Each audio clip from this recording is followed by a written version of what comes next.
نحمده ونصلي ونسلم على رسوله الكريم أما بعد فأعوذ بالله من الشيطان الرجيم بسم الله الرحمن الرحيم سبحان الذي أسرى بعبده ليلا من المسجد الحرام إلى المسجد الأقصى الذي باركنا حوله لنريه من آياتنا إنه هو السميع البصير صدق الله العظيم اللهم صل على محمد وعلى آل محمد كما صليت على إبراهيم وعلى آل إبراهيم إنك حميد مجيد اللهم بارك على محمد وعلى آل محمد كما باركت على إبراهيم وعلى آل إبراهيم إنك حميد مجيد معزز سامعین اکرام، رجب المرجب کا آخری عشرہ ہے اور رجب المرجب کے حوالے سے یہ بات مشہور ہے کہ 27 رجب کو معراج کا واقعہ پیش آیا تھا۔ اس وجہ سے آج انشاءاللہ شب معراج کے بارے میں گفتگو کرنی ہے۔ اس واقعے کے بارے میں گفتگو کرنے سے پہلے یہ ایک بات اچھی طرح ذہن نشین کر لیں کہ کتب احادیث کے اندر، کتب تواریخ کے اندر واقعہ معراج کے بارے میں 36 کے قریب اقوال موجود ہیں، یعنی 27 رجب المرجب کو ہی معراج ہوئی تھی یہ بات قطعی نہیں ہے۔ اس کے علاوہ بھی 35 اقوال موجود ہیں کہ معراج النبی صلی اللہ علیہ وآلہ وسلم 27 رجب کو نہیں بلکہ اس تاریخ کو ہوئی تھی۔ کچھ علماء نے تو یہاں تک بات لکھی ہے کہ رجب المرجب کی تاریخ تو بہت دور کی بات، اس کے مہینے میں بھی بہت سارا اختلاف ہے کہ کیا واقعہ معراج رجب کے مہینے میں ہی ہوا تھا یا کسی اور مہینے میں ہوا تھا۔ اور مہینے سے بڑی چیز سال ہوتی ہے، تو کتب کے اندر واقعہ معراج کے سالوں میں بھی اختلاف ملتا ہے کہ معراج النبی صلی اللہ علیہ وآلہ وسلم کس سن میں یا کس سال میں ہوئی تھی۔ تو 27 رجب المرجب کو معراج النبی کا واقعہ ہونا یہ قطعی نہیں ہے، اور اس کی تاریخ کا قطعی اور نصوص سے ثابت نہ ہونا یہ اس بات کی دلیل ہے کہ واقع معراج النبی صلی اللہ علیہ وآلہ وسلم کے ساتھ شریعت کا کوئی حکم جڑا ہوا نہیں ہے۔ اگر شریعت کا کوئی حکم واقعہ معراج النبی صلی اللہ علیہ وآلہ وسلم کے ساتھ جڑا ہوا ہوتا تو کم از کم اس دن کی تخصیص ضرور ہوتی۔ تو اس سے یہ بات بھی معلوم ہوئی کہ یہ جو معراج النبی صلی اللہ علیہ وآلہ وسلم کی مناسبت سے شب معراج کو مختلف محافل کا انعقاد کیا جاتا ہے، ان کا شریعت میں کوئی ثبوت نہیں ہے۔ دوسری بات، معراج النبی صلی اللہ علیہ وآلہ وسلم کے حوالے سے 27 رجب المرجب کی شب کو عبادات کا خصوصی اہتمام کیا جاتا ہے، تو یہ اہتمام کہیں سے بھی ثابت نہیں ہے۔ تیسری بات، واقعہ معراج کے حوالے سے اگر کہیں پر کوئی روزہ رکھنے کا رواج ہے یا کوئی خاص قسم کی نماز کا یا کوئی اور خاص عبادت کا رواج ہے تو وہ قطعاً شریعت سے ثابت نہیں ہے، کیونکہ شریعت میں سرے سے واقعہ معراج النبی صلی اللہ علیہ وآلہ وسلم کی تاریخ ہی متعین نہیں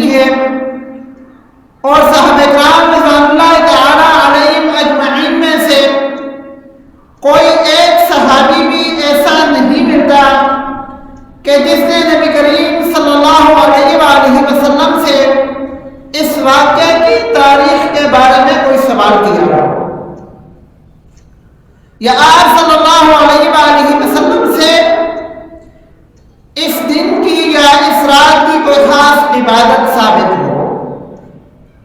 اس لیے معراج النبی صلی اللہ علیہ وآلہ وسلم کے حوالے سے اگر کوئی بندہ روزہ رکھتا ہے، نماز پڑھتا ہے یا کوئی اور نیکی کا کام کرتا ہے تو اس کو اگر معراج النبی صلی اللہ علیہ وآلہ وسلم کے ساتھ منسلک کر دے گا تو یاد رکھو یہ کام پھر بدعت کے زمرے میں آ جائے گا۔ ویسے آپ ساری رات عبادت کریں، اللہ رب العالمین آپ کو عبادت کا اجر عطا فرمائیں گے۔ آپ روزہ رکھیں، اللہ رب العالمین آپ کو روزے کا اجر عطا فرمائیں گے۔ آپ نفلی نمازوں کا اہتمام کریں، اللہ رب العالمین آپ کو ان نفلی نمازوں کا ثواب بھی عطا فرمائیں گے اور آپ کی زندگی میں اس کے آثار بھی نظر آئیں گے۔ لیکن ان تمام نفلی عبادتوں کو جب ہم معراج النبی صلی اللہ علیہ وآلہ وسلم کے ساتھ خاص کر دیں گے تو یہ بدعت بن جائے گی، یہ پھر نفلی نماز نہیں رہے گی یا نفلی روزہ نہیں رہے گا۔ تو یہ چیزیں پہلے ذہن میں رکھ لیں کہ معراج النبی صلی اللہ علیہ وآلہ وسلم ضرور ہوا، لیکن اس کی تاریخ کا تعین نہیں ہے، اور جب تاریخ کا تعین نہیں ہے تو یہ بات بھی ثابت ہوتی ہے کہ اس کے ساتھ کوئی حکم بھی خاص نہیں ہے۔ واقعہ معراج النبی صلی اللہ علیہ وآلہ وسلم کے بارے میں قرآن مجید کے اندر بھی آتا ہے اور احادیث مبارکہ کا ایک ذخیرہ موجود ہے۔ 30 سے زیادہ احادیث مبارکہ موجود ہیں جن میں واقعہ معراج النبی صلی اللہ علیہ وآلہ وسلم بیان ہوا ہے۔ قرآن مجید کی ایک آیت اللہ رب العالمین فرماتے ہیں سبحان الذی اسری بعبدہ لیلا من المسجد الحرام الی المسجد الاقصی، پاک ہے وہ ذات جو اپنے بندے کو راتوں رات مسجد حرام سے مسجد اقصی لے گئے۔ بارکنا حولہ، کہ جس کے ارد گرد کو ہم نے برکت عطا فرمائی ہے، لنریہ من آیاتنا، تاکہ ہم اس بندے کو اپنی نشانیاں دکھائیں۔ انہ هو السمیع البصیر، بے شک وہ اللہ سننے والا اور دیکھنے والا ہے۔ تو واقعہ معراج جس کا عام مطلق ہم ذکر کرتے ہیں یہ 2 حصوں پر مشتمل ہے۔ ایک حصے کو اسراء کہتے ہیں اور دوسرے حصے کو معراج کہتے ہیں۔ اسراء کا ذکر قرآن مجید میں موجود ہے اور یہ اسراء مسجد حرام سے مسجد اقصی تک کے سفر کو کہا جاتا ہے۔ پھر مسجد اقصی سے سدرۃ المنتہا عرش معلیٰ تک کے سفر کو معراج النبی صلی اللہ علیہ وآلہ وسلم کہا جاتا ہے۔ قرآن مجید میں اسراء کا ذکر موجود ہے اور احادیث مبارکہ کے اندر معراج کا ذکر موجود ہے۔ اللہ رب العالمین نے اس واقعے کو اس طرح ذکر کیا ہے سبحان الذی، پاک ہے وہ ذات اسری بعبدہ جو اپنے بندے کو لے گئی یا جس نے اپنے بندے کو سیر کرائی۔ تو میرے بھائیوں یہ چیز یاد رکھنا، معراج کا واقعہ پیش آیا ہے، یہ آپ صلی اللہ علیہ وآلہ وسلم جسمانی طور پر اور بیداری کی حالت میں مسجد حرام سے مسجد اقصی بھی گئے اور بیداری کی حالت میں جسمانی طور پر مسجد اقصی سے سدرۃ المنتہا یا عرش معلیٰ تک بھی گئے۔ اگر کوئی بندہ کہے کہ یہ ممکن نہیں ہے تو اسی چیز کا ذکر اللہ رب العالمین نے پہلے لفظ میں کیا ہے سبحانہ، پاک ہے وہ ذات، کس چیز سے پاک ہے؟ وہ ذات ہر ایک سے پاک ہے۔ اللہ رب العالمین کی ذات کو ہم جب سفر کرتے ہیں تو ہماری مختلف ضروریات ہوتی ہیں، ہمیں سواری بھی چاہیے، ہمیں وقت بھی چاہیے۔ اللہ رب العالمین فرماتے ہیں سبحانہ، میری ذات ان تمام چیزوں سے پاک ہے، ان چیزوں کی حاجت مجھے نہیں ہے، میں ان چیزوں سے پاک ہوں۔ آگے اللہ رب العالمین فرماتے ہیں اسرا بعبدہ، کہ اللہ رب العالمین اپنے بندے کو لے کر گئے۔ یہاں پر دو سوالوں کا اللہ رب العالمین نے جواب دیا ہے۔ پہلی بات یہ ہے کہ اللہ رب العالمین نے تاجدار مدینہ صلی اللہ علیہ وآلہ وسلم کو جو معراج کروائی ہے وہ جسمانی تھی، صرف روح آپ صلی اللہ علیہ وآلہ وسلم کی نہیں گئی تھی، کیونکہ عبد یا بندے کا جو اطلاق ہوتا ہے وہ روح محل جسم ہوتا ہے، صرف روح پر نہیں ہوتا۔ دوسرا اللہ رب العالمین نے اس چیز کا جواب دیا ہے کہ اسرا بعبدہ، اپنے بندے کو لے کر گئی۔ کہیں کوئی یہ بندہ خیال نہ کر لے کہ تاجدار مدینہ صلی اللہ علیہ وآلہ وسلم جب معراج پر تشریف لے گئے تو ان کی حیثیت بدل گئی تھی، یا بندے سے وہ آگے چلے گئے تھے یا پیچھے آ گئے تھے۔ فرمایا کہ نہیں، اللہ کے نبی صلی اللہ علیہ وآلہ وسلم اس وقت بھی ویسے ہی بندے تھے۔ تو ان دو الفاظ کے ساتھ اللہ رب العالمین نے ان دو تین اعتراض کا جواب دیا ہے۔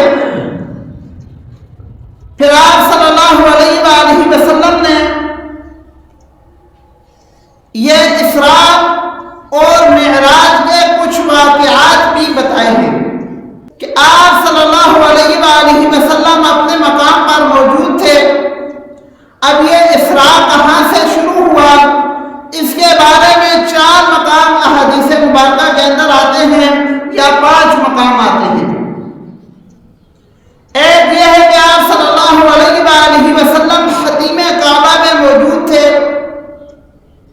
دوسری بات یہ ہے کہ آپ صلی اللہ علیہ وآلہ وسلم شیب ابی طالب میں موجود تھے۔ تیسری بات یہ آتی ہے کہ آپ صلی اللہ علیہ وآلہ وسلم ام ہانی کے گھر موجود تھے۔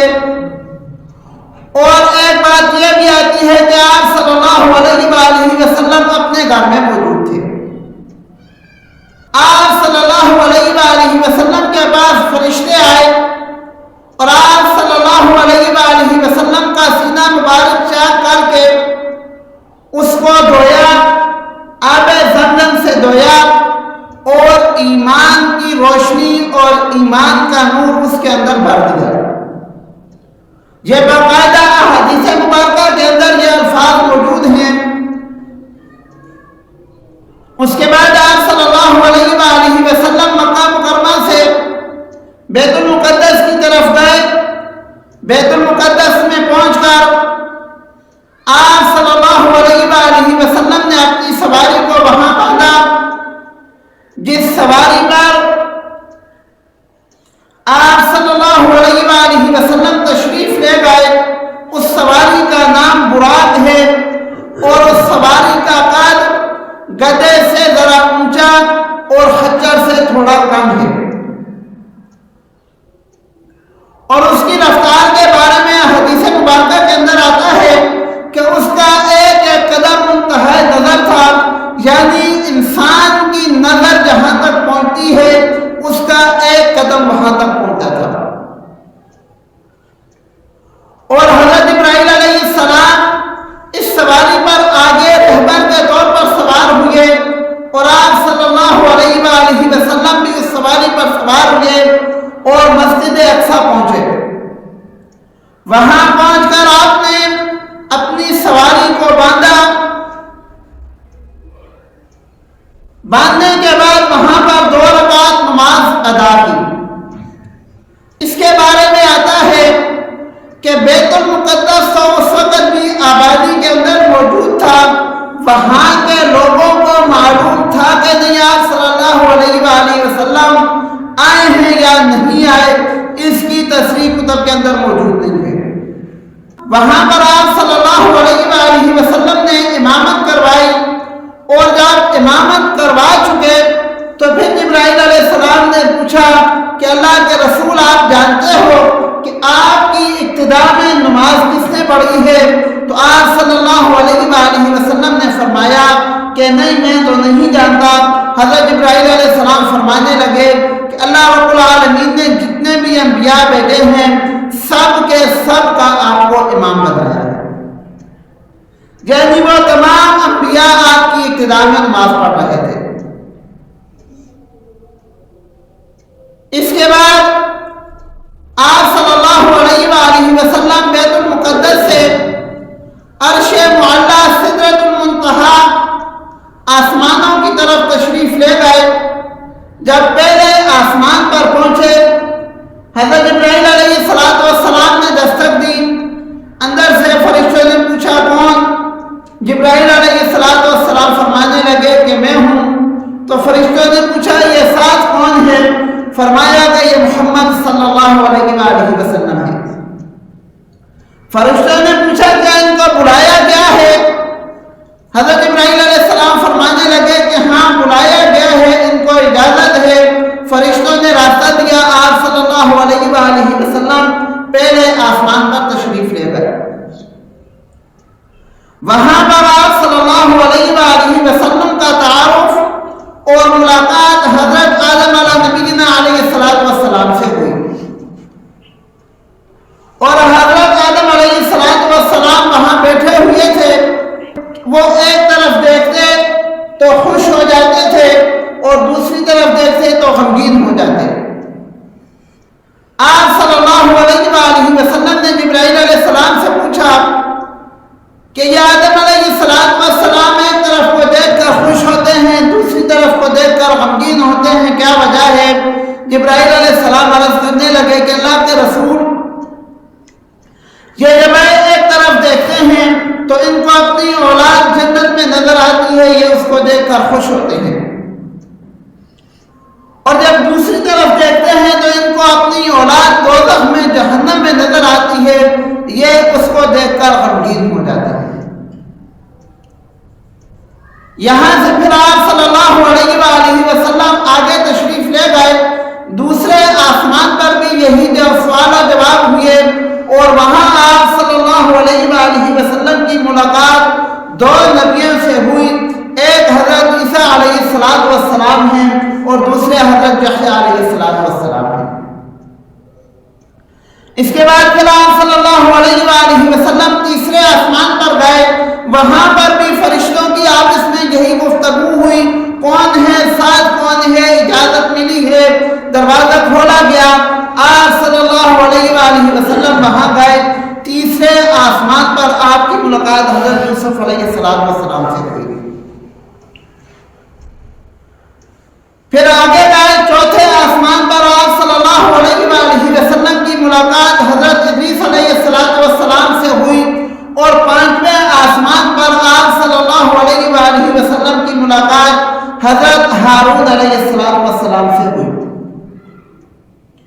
چھٹے آسمان پر آپ صلی اللہ علیہ وآلہ وسلم کی ملاقات حضرت موسیٰ علیہ السلام سے ہوئی۔ یہاں پر بھی ایک بات لکھی ہوئی ہے کہ حضرت موسیٰ علیہ السلام نے جب آپ صلی اللہ علیہ وآلہ وسلم کو دیکھا، ملاقات ہوئی، پہچانا تو رونے لگ گئے، اور یہ فرمایا کہ یہ وہ پیغمبر ہیں جو میرے بعد اس دنیا میں تشریف لائے ہیں، لیکن ان کی امت میری امت سے پہلے جنت میں جائے گی۔ اور دوسری بات یہ ہے کہ میں ان سے پہلے تشریف لایا ہوں، لیکن میرے امتیوں کی تعداد کم ہوگی، اور محمد عربی صلی اللہ علیہ وآلہ وسلم کی امت کی تعداد زیادہ ہوگی۔ اور یہ بات حقیقت ہے کہ بنی اسرائیل اس دنیا میں بہت بڑی تعداد میں موجود ہیں، لیکن احادیث کے اندر یہ صراحت موجود ہے کہ قیامت کے دن محمد صلی اللہ علیہ وآلہ وسلم کے امتی یعنی مسلمانوں کی تعداد بنی اسرائیل سے زیادہ ہوگی۔ چھٹے آسمان کے بعد آپ صلی اللہ علیہ وآلہ وسلم ساتویں آسمان پر تشریف لے گئے۔ وہاں پر حضرت ابراہیم علیہ السلام سے ملاقات ہوئی۔ حضرت ابراہیم علیہ السلام اس وقت بیت المعمور کے ساتھ ٹیک لگا کر بیٹھے ہوئے تھے. بیت المعمور خانہ کعبہ کی بالکل سیدھ پر 7ویں آسمان کے اوپر اللہ کا گھر ہے. اور جیسے ہم دنیا میں خانہ کعبہ کا طواف کرتے ہیں وہاں روزانہ 70,000 فرشتے طواف کے لیے آتے ہیں اور جو فرشتہ ایک دفعہ آ گیا قیامت تک دوبارہ اس کا نمبر نہیں آئے گا. اس کے بعد آپ صلی اللہ علیہ وآلہ وسلم سدرۃ المنتہا پر گئے, عرش معلیٰ پر گئے. اللہ رب العالمین نے آپ صلی اللہ علیہ وآلہ وسلم کو نماز کا تحفہ دیا اور 50 نمازیں دی. آپ صلی اللہ علیہ وآلہ وسلم واپس آ رہے تھے. موسیٰ علیہ السلام نے پوچھ لیا اے اللہ کے رسول کون سا تحفہ ملا ہے؟ تو آپ صلی اللہ علیہ وآلہ وسلم نے فرمایا کہ 50 نمازوں کا تحفہ ملا ہے. حضرت موسیٰ علیہ السلام فرمانے لگے کہ اللہ کے رسول آپ واپس جائیں, اس میں تخفیف کروا کے لائیں, آپ کی امت 50 نمازیں نہیں پڑھ سکے گی. آپ صلی اللہ علیہ وآلہ وسلم واپس گئے, 5 نمازیں کم ہو گئی, 45 رہ گئی. پھر آئے یہی جواب سوال ہوا. آپ صلی اللہ علیہ وآلہ وسلم پھر واپس گئے, حتیٰ کہ 9 دفعہ ایسے ہی ہوا اور آپ صلی اللہ علیہ وآلہ وسلم واپس جاتے رہے. آخر میں صرف 5 نمازیں رہ گئیں. حضرت موسیٰ علیہ السلام پوچھنے لگے اللہ کے رسول کتنی نمازیں ہیں؟ تو آپ صلی اللہ علیہ وآلہ وسلم نے فرمایا کہ 5. موسیٰ علیہ السلام کہنے لگے کہ واپس جائیں, اس میں تخفیف کروا کر لائیں, آپ کی امت یہ نمازیں نہیں پڑھے گی یا نہیں پڑھ سکے گی. آپ صلی اللہ علیہ وآلہ وسلم فرمانے لگے کہ میں نے اس بات کو ابھی تسلیم کر لیا ہے کہ یہ 5 نمازیں میں اپنے ساتھ لے کر جاؤں گا, اور دوسری بات یہ ہے کہ اتنی دفعہ میں جا چکا ہوں, اب مجھے واپس جاتے ہوئے شرم آتی ہے. اور ایک اور چیز بھی مفسرین نے لکھی ہے کہ آپ صلی اللہ علیہ وآلہ وسلم دل میں یہ سوچنے لگے کہ 5 کم ہو رہی ہیں, یہ آخری 5 ہیں, ابھی جاؤں گا تو یہ 5 بھی چلی جائیں گے. تو یہ 5 نمازوں کا تحفہ لے کر آپ صلی اللہ علیہ وآلہ وسلم اپنی امت کے لیے اس دنیا میں آئے ہیں. اور اللہ رب العالمین نے فرمایا ہے کہ اللہ کے رسول صلی اللہ علیہ وآلہ وسلم جو امت یہ 5 نمازیں پڑھے گا ان کو 50 کا ثواب ملے گا. اور ساتھ ایک اور بات بھی ارشاد فرمائی کہ آپ کا جو امتی ایک نیکی کا ارادہ کرے گا ہم اس کی نیکی کا ارادہ لکھ لیں گے, اس کو 1 نیکی کا ثواب ملے گا, اور اگر وہ اپنے ارادے پر عمل بھی کرے گا تو اس کو 10 نیکی ملے گی. اور اگر یہی امتی کسی برے کام کا, کسی غلط کام کا, کسی برائی کا ارادہ کرے گا تو وہ ہم اس کی برائی نہیں لکھیں گے, اور جب یہ وہ برائی کر لے گا تو صرف 1 برائی لکھیں گے, 10 برائیاں نہیں لکھیں گے. تو واقعی معراج نبی صلی اللہ علیہ وآلہ وسلم میں ہمیں نمازوں کا تحفہ ملا ہے. آج ہم اس تحفے کو بلا بیٹھے ہیں اور معراج نبی صلی اللہ علیہ وآلہ وسلم کا تذکرہ اتنا عام ہو گیا, اتنا عام ہو گیا کہ ہر مسجد میں, ہر محلے میں, ہر گلی میں ہے, لیکن نمازی نہیں ہے. واقعہ معراج پر تحفہ نماز کا ملا تھا, معراج کے ذکر کا نہیں ملا تھا. معراج کے موقع پر آپ صلی اللہ علیہ وآلہ وسلم کو نماز کا حکم تھا, معراج کے تذکرے کا بار بار حکم نہیں تھا. ہم لوگ تذکرہ بار بار کرتے ہیں, نماز ایک بار بھی نہیں پڑھتے. ابھی جب 27 رجب المرجب آئے گا, اسی ہفتے کے اندر آئے گا, آج 23 یا 24 رجب المرجب ہے, 2-3 دن کے بعد آئے گا. ہر محلے میں, ہر گلی میں, ہر مسجد میں واقعہ معراج تذکرہ ہوگا مگر نمازی نہیں ہوں گے۔ میرے بھائیوں، ہمیں نماز کا تحفہ ملا تھا، ہم اس پر عمل کریں، اس چیز کو چھوڑ دیں کہ معراج کب ہوئی تھی۔ اگر معراج کے ساتھ کوئی حکم خاص ہوتا تو اللہ کے نبی صلی اللہ علیہ وآلہ وسلم ڈنکے کی چوٹ پر فرما دیتے، جیسے عید الفطر کا فرمایا ہے کہ یکم شوال کو عید الفطر ہے، 10 ذی الحجہ کو عید الاضحیٰ ہے، یکم رمضان کو پہلا روزہ ہے۔ ایسے اس کی تاریخ فکس ہوتی، لیکن اس کی تاریخ میں 36 کے قریب اقوال ہیں۔ اس کا مطلب ہے اس کے ساتھ کوئی عبادت خاص نہیں ہے، ویسے عبادت کرو، ثواب کا کام ہے۔ واقعہ معراج کے ساتھ منسلک کر دو گے، یہ دین میں زیادتی ہے اور بدعت ہو جائے گی، ثواب کی جگہ یہ دین میں اضافے کا گناہ ہوگا۔